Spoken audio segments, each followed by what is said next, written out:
Olá, muito boa tarde. Este é o programa Eclésia, que neste dia, como é habitual, centra já a sua atenção na liturgia do próximo domingo e nos textos que serão lidos na Eucaristia. Para nos auxiliar neste itinerário de análise, contamos desta vez com a presença entre nós do padre Armindo Vaz, biblista, professor na Universidade Católica Portuguesa, e também do cônego António Rego, jornalista. Muito boa tarde, obrigado por estar na nossa companhia. Boa tarde. Vamos então centrar a nossa análise neste que é o quarto domingo da Quaresma. Cônego António Rego, olhando, e estamos neste itinerário que nos conduz à Páscoa, a Quaresma, estamos no ano jubilar da Misericórdia, no ano santo da Misericórdia. Há por aqui uma série de coincidências que se conjugam muito bem neste período litúrgico que estamos a viver. Eu chamaria o domingo do grande abraço, que é o ponto culminante da história principal que nos é contada com o chamado filho pródigo, que teve aquela viagem que nós vamos ainda analisar, mas que acaba por expressar toda a força do abraço de Deus ao homem, da sua misericórdia, do tempo da Quaresma, do retorno. Mas, Henrique, se me fosse permitido, eu começava com um preâmbulo não menos sagrado, que é o meu respeito profundo pelo padre Armindo Vaz, professor Armindo Vaz, que há muito pouco tempo deu a sua última aula, está jubilado, um dos maiores biblistas, não sei se o maior, que fica sempre mal a gente estar a colocar assim, do nosso país e de muitos pontos do mundo, um dos homens que nos ajudou a compreender o pecado original para além da sua descrição literal ou literalista, um educador também de muitos jovens sacerdotes e professores, e creio que nós não podemos deixar passar este tempo sem aqui também lhe prestar esta homenagem, porque é da Bíblia, é da especialidade dele que estamos falando. Eu até, quando me disseram que vinha hoje com ele, disse, mas cuidado, quem sou eu para estar ao lado do Padre Armindo? Por isso eu gostava que todos se pudessem associar esta espécie de alegria-tristeza. Alegria pelo percurso que ele fez como professor jubilado. De resto, eu também já sou jubilado. E pela tristeza de ter dado a última aula. Mas não foi a última aula, porque ele vai continuar com o seu saber a dizer muito a muitas pessoas. Vai continuar a falar, a escrever. Não será na cátedra, mas será nas pequenas cátedras. Aceito, portanto, esta nossa homenagem. E em tempo de Quaresma e com humildade. Ele não pode ser mais humilde, porque ele já depois de saber que vinha aqui teve um acidente. Uma fratura num braço. Caseiro. Vai ficar ótimo. Vai ficar ótimo outra vez. Mas aqui veio e aqui temos mais esta lição. Não sei se é fruto do pecado original. Creio que não, porque isso... Mas, de qualquer maneira, se não houve queda original, houve queda atual. Muito bem, Padre Armindo Vaz, neste quarto domingo da Quaresma, concorda com esta expressão do cônego António Rego, o domingo do grande abraço? Sem dúvida. Muito obrigado, Sr. cônego Rego, pela amizade, pelo afeto manifestado nestas suas palavras de agradecimento. Eu é que me sinto muito agradecido, também à comunidade que me foi ouvindo, aos meus alunos, porque foi precisamente por causa deles e sempre em vista deles que eu ia fazendo investigação, que eu ia preparando conscienciosamente as minhas aulas. Com eles estou ainda, com aqueles que foram, com aqueles que são e se calhar com aqueles alunos que ainda serão. Mas também estou muito com os meus colegas professores que sempre me acompanharam nesta longa viagem através da universidade. Difícil, não é? Matemática complexa. Sim, porque interpretar as Sagradas Escrituras é um dom, é uma graça, mas é também um compromisso, é um Gabe e um Aufgabe, como diriam os alemães. Isto é um dom, mas é também um compromisso, e eu sinto-me ainda comprometido com esta graça recebida, que agora procuro pôr ao serviço dos irmãos através da interpretação das Sagradas Escrituras. Muito obrigado pela sua palavra, amiga. Isto é preciso que as pessoas saibam, não é para agradecer, que as pessoas saibam que pessoas destas existem, se dedicam, estudam, aprofundam e são, de facto, mestres que marcam gerações. Isto é preciso acentuar na história e não só as desgraças. É também pelas pessoas, porque não foi só por causa da universidade, por causa dos alunos ou dos professores, mas também por causa do povo que a gente ia fazendo todo este percurso de interpretação das Sagradas Escrituras. Muito bem. Eu sugiro então que avancemos para a escuta deste Evangelho de Lucas, que nos fala então desse grande abraço da parábola do filho pródigo. Vamos então escutar o Evangelho de Lucas. Naquele tempo, os publicanos e os pecadores aproximavam-se todos de Jesus para o ouvirem. Mas os fariseus e os escribas murmuravam entre si, dizendo: Este homem acolhe os pecadores e come com eles. Jesus disse-lhes então a seguinte parábola. Um homem tinha 2 filhos. O mais novo disse ao pai: Pai, dá-me a parte da herança que me toca. O pai repartiu os bens pelos filhos. Alguns dias depois, o filho mais novo, juntando todos os seus haveres, partiu para um país distante e por lá esbanjou quanto possuía, numa vida dissoluta. Tendo gasto tudo, houve uma grande fome naquela região e ele começou a passar privações. Entrou então ao serviço de um dos habitantes daquela terra, que o mandou para os seus campos guardar porcos.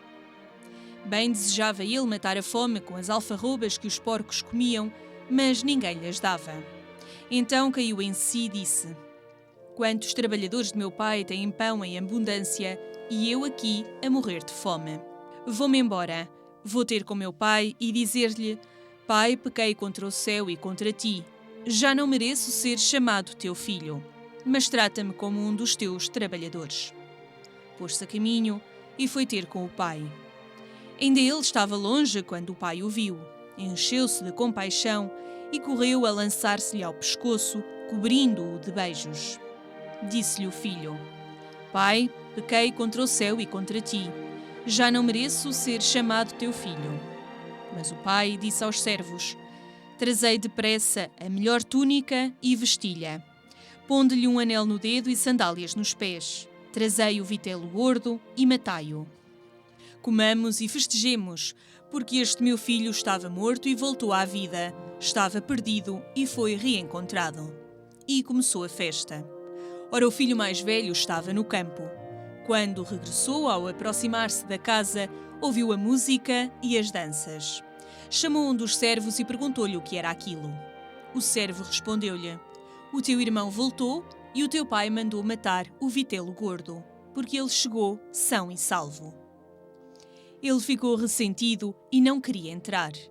Então o pai veio cá fora em estar com ele. Mas ele respondeu ao pai: Há tantos anos que eu te sirvo sem nunca transgredir uma ordem tua, e nunca me deste um cabrito para fazer uma festa com os meus amigos. E agora, quando chegou esse teu filho, que consumiu os teus bens com mulheres da má vida, mataste-lhe o vitelo gordo. Disse-lhe o pai: Filho, tu estás sempre comigo, e tudo o que é meu é teu. Mas tínhamos de fazer uma festa e alegrar-nos, porque este teu irmão estava morto e voltou à vida. Estava perdido e foi reencontrado. Muito bem. Padre Armindo Vaz, podemos dizer que há aqui uma alteração da lógica da justiça típica deste mundo. À partida, este filho deveria merecer alguma repreensão da parte do pai e não este perdão sem condições. O filho mais novo. Exatamente. Realmente nós temos que nos concentrar muito para procurar extrair todo um pouco do muito sumo que tem esta parábola, que é exclusiva de Lucas. Lucas, que é também por isto considerado o Evangelho da Misericórdia. Esta é a parábola rainha da misericórdia. O Padre Rego falava do grande abraço. Realmente esta parábola é isso, e é também o Festival da Misericórdia, em que, além de termos um filho pródigo, temos também um pai pródigo. Pródigo de misericórdia, de amor para com este filho que se quis perder. Nós podíamos começar por interrogar-nos. Porquê 2 filhos? Porque é que Lucas, na esteira do que Jesus teria A história já contado... era tão bonita se fosse um só, não era? Exato. Mas porquê 2 e não 3, ou 1, ou 4? Ora bem, a resposta está bem explícita. A parábola dá-nos elementos para responder claramente. É que a parábola é uma resposta aos fariseus e aos escribas que murmuravam entre si, dizendo: este homem acolhe os pecadores e come com eles. Temos aqui 2 grupos de pessoas, delineados logo, ainda antes da parábola. Jesus é apreciado pelos pecadores e pelos publicanos, isto é, cobradores de impostos, uma coisa muito atual hoje. Pecadores e cobradores de impostos que admiravam Jesus. Iam ter com ele, comiam com ele. Só quem tem muita intimidade com uma pessoa que vai comer com ela. Não é? Por outro lado, os fariseus criticavam-no. Ora, então, por isso, Jesus e Lucas escolhem 2 filhos para representarem estes 2 grupos de pessoas. Mas um filho é mais novo e outro é mais velho. Porque Lucas diz isto? Tem algum interesse? Claro que tem, todo o interesse. É que o filho mais novo está aqui a representar os pecadores e os cobradores de impostos, que eram mais novos no sentido de que eles eram os últimos a chegar à história da salvação, que agora tinha o seu cumprimento pleno e total na pessoa de Jesus. Eles sentiam-se bem com Jesus, perceberam a profundidade da mensagem da obra salvífica de Jesus. Estão representados pelo filho mais novo. Pelo contrário, o filho mais velho está a representar os fariseus e os escribas, aqueles que criticavam Jesus. Esse filho mais velho aparece aqui como o observante, cumpridor de todas as ordens do Pai, isto é, cumpridores da lei dos judeus. E diz-se mais velho porque, de facto, os judeus consideravam-se como os depositários mais antigos das promessas da salvação, desde Abraão. Eram assim os filhos certinhos, não é? Certinho, tudo. Porque cumpriam ordens, leis, como diz aqui. Ora bem, então, esta parábola vai direitinha para os fariseus e para os escribas. Eles estão representados nestes 2 filhos. Temos aqui um movimento quase contrário relativamente à casa paterna. O filho mais novo sai da casa paterna e vai para longe, mas para definitivamente voltar à casa paterna. O filho mais velho, o observante, esse aparece aqui fora da casa paterna e não quer voltar à casa paterna. Alguém poderia dizer, esta parábola está incompleta, como as capelas imperfeitas. Está incompleta porque nós não ficamos a saber, ao fim, se o filho mais velho entrou ou não entrou. O texto diz para a festa, que... não é? Exatamente, se entrou para a festa da misericórdia ou não. O texto diz que o pai saiu fora a instar com o filho mais velho para que ele entrasse para a festa. Mas só lhe diz isto: entra, é preciso alegrar-nos, porque este teu irmão estava morto e voltou à vida, estava perdido e foi reencontrado. Ponto final. Ora, a parábola não está incompleta. Está muito bem completada.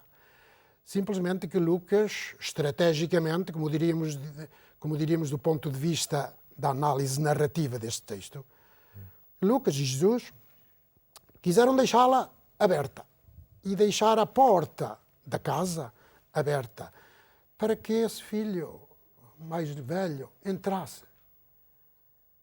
Quando Lucas escreveu a parábola, pelo visto, o filho mais velho ainda não tinha entrado. Provavelmente ainda não entrou.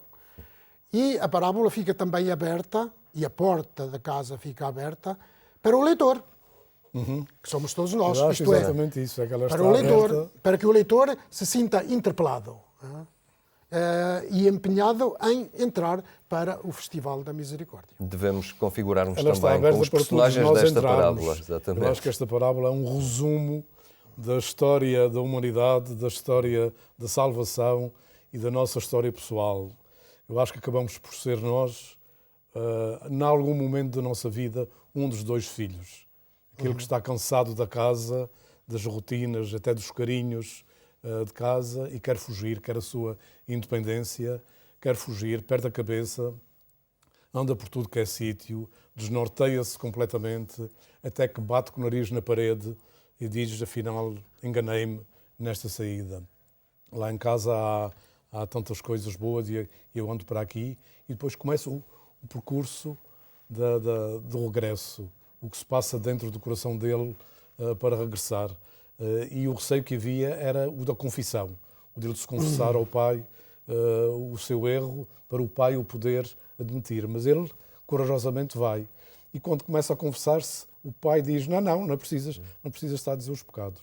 Dá cá esse abraço, e neste quadro de Rembrandt, se forem a São Petersburgo e à Hermitage, irão ver este quadro tal qual. De facto está aqui esse abraço que não tem palavras. Tem apenas a comunicação da ternura, de toda a ternura do pai para com o filho, e penso que isso é a nossa história. E, se me permite, também é a nossa história o segundo filho. De nós olharmos aqueles que andaram por longe e até pensarmos que, face a isso, nós ganhamos direito de seriedade, de honestidade e até talvez de herança. E como é que ele vem interpor-se àquilo que foi a nossa honestidade e a nossa lisura na vida. E vem aqui aqueles ciúmes que são humanos, que são cristãos muitas vezes, ou seja, acontecem entre os cristãos, e penso que esta lição com o abraço do Pai e com esta frase que foi referida aqui e tão bem pelo Padre Armindo, para que o coração do outro filho se converta também a esta misericórdia. E por isso este todo acho que se encaixa admiravelmente neste tempo que vivemos, nesta acentuação que nós damos à misericórdia. E depois, no concreto, é que estas pequenas cenas dão-se nas nossas vidas, dão-se nas nossas casas. Cada vez mais há crianças, há jovens que saem de casa, que querem voltar, que têm medo dos pais, ou que os pais tenham medo deles, que também não sabem como é que vão fazer esse abraço. Julgo que tem uma grande atualidade humana e, se quisermos, cristã.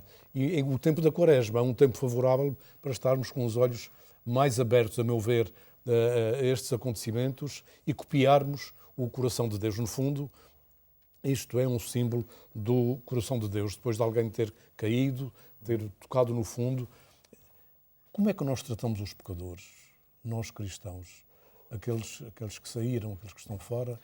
Muitas vezes é como uma palavra que os enterra mais, Exato. que os afasta mais. É uma questão que fica. Nós temos que telegraficamente olhar as duas leituras ainda que nos faltam. A primeira leitura do livro de Josué, Padre Armindo Vaz, muito rapidamente. Temos um povo a chegar a instalar-se na Terra Prometida, também a dar início a uma nova etapa da sua vida. Este texto está aqui neste quarto domingo da Quaresma, e como é próprio dos domingos da Quaresma, a liturgia escolhe leituras bíblicas que queriam marcar pontos decisivos e importantes na história da salvação do povo de Deus, isto é, do povo de Israel e da Igreja primitiva. Ora, dois pontos importantíssimos, decisivos na história do povo de Deus é o da sua eleição, quase criação, desde a não existência, a partir da libertação da escravidão do Egito, porque antes da libertação, isto é, antes da travessia do mar, não havia povo de Israel. Havia umas tribos dispersas, algumas com alguns elementos que foram ao Egito, poucos, e outras que ficaram na terra de Canaã. Ora, a partir da travessia do mar, da travessia do deserto, começa a haver povo de Israel. O deserto reúne o povo e coloca em diálogo com Deus. Esse é um momento marcante. Mas depois aparece aqui descrito o outro, que é o da chegada à terra prometida. Passar do deserto para a terra onde corria o leite e o mel. É para celebrar a Páscoa. Aqui querem-se, portanto, traçar, digamos assim, nesta história, neste breve texto, dois símbolos. O símbolo do caminho pelo deserto e o outro é o símbolo da morada marcada pela terra prometida. E vamos concluir com a segunda leitura. Avançava já para si, Cônego António Rego, da segunda epístola de Paulo aos Coríntios, onde a palavra reconciliação nos aparece aí várias vezes e é muito esse o centro da tónica que Paulo coloca no seu texto. Paulo está na prisão. Paulo é um homem duro, intransigente, mas é extremamente sensível. E ele aqui revela, de facto, toda a sua sensibilidade. E informa lá os cristãos que não se deixem enganar pelos profetas. Está-se na fase de uma profusão, digamos, de confusão espiritual, e ele pede-lhes muita firmeza. E depois diz: meus meninos, façam contas à vida ao que é importante, o que é de guardar e o que é de deitar fora, o que é de ir para o lixo.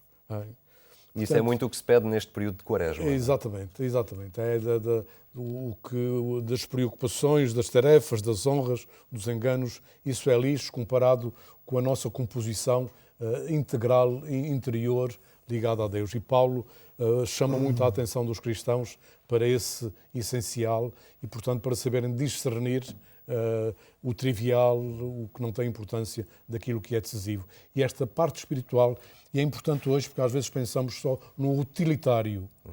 E é preciso descobrir nas coisas que são importantes muito mais para além do imediatismo que elas nos possam ter como interesse. Muito obrigado a ambos por nos terem conduzido nesta análise destes textos extremamente ricos, muito dominados pela palavra do Filho Pródigo, mas o tempo não nos permite ir mais além. Muito obrigado pela vossa presença. Foi o olhar em torno dos textos litúrgicos do próximo domingo.